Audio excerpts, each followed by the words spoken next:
we decided that we were going to go down on a matter of principle and protest outside the World Bank at this terrible thing that's going to happen to the El Salvador government and the people.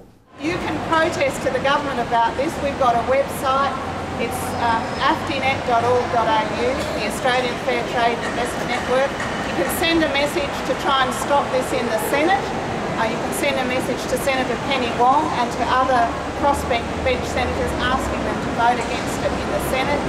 And that's going to be on in the Senate over the next month. And there's also the Trans-Pacific Partnership, or TPP, coming up, which could also have this clause in it. So we've got to stop it spreading through trade agreements that Australia's involved in, and we've got to stop OceanaGold and the World Bank today. This OceanaGold company is mining in a place called Didipio in a province on Luzon Island.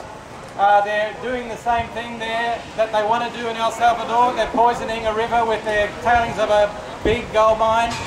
This gold mine, the people in that place, they were really refugees from a dam project in the 1970s. They created a viable community for themselves at Didipio, and then lo and behold, these Australian explorers come along, find some gold. The people opposed it and they succeeded in stopping that for 17 years, but last year production started. In that time, several people were killed by the goons hired by the company in different phases of this project.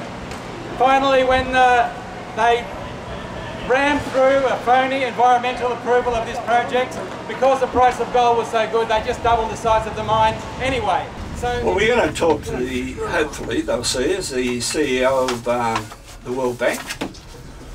Well, we're going to register our disgust on what's happening here. Don't go out the door. And we're protesting about the treatment of the El Salvadorian people.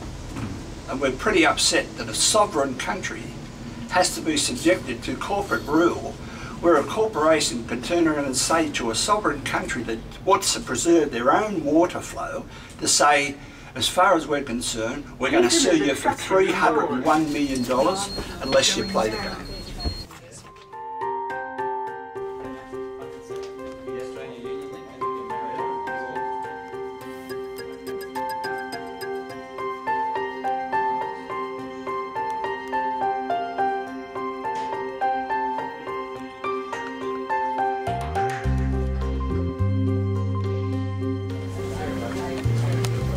We'd like to explain where we're from.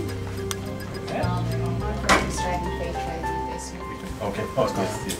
Well, what's your name? Sorry, I'm Joe Deegan from Maritime Union. Trim Packer. And you're in charge of the operation? I'm acting for country director.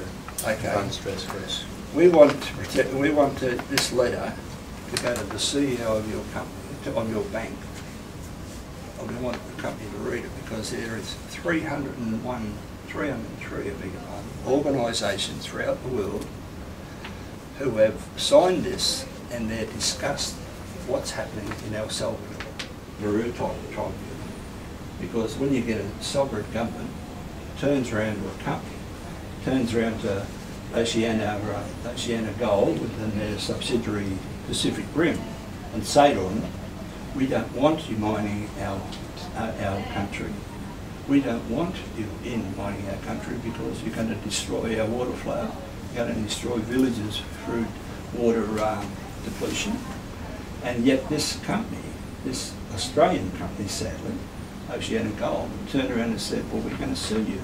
Now the World Bank is in this up to their neck. We're also concerned, very concerned, that 4 people have been murdered. 4 people have been murdered, 4 people that are supporting their country. 4 El Salvadorians have been killed supporting their country in an effort to have clean water.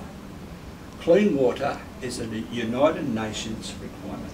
More direct is for you to complain. Yes, we have raised these issues directly with our very good. Yeah. Unfortunately, systems not really. Well, we will take this to, we will pass it up the chain.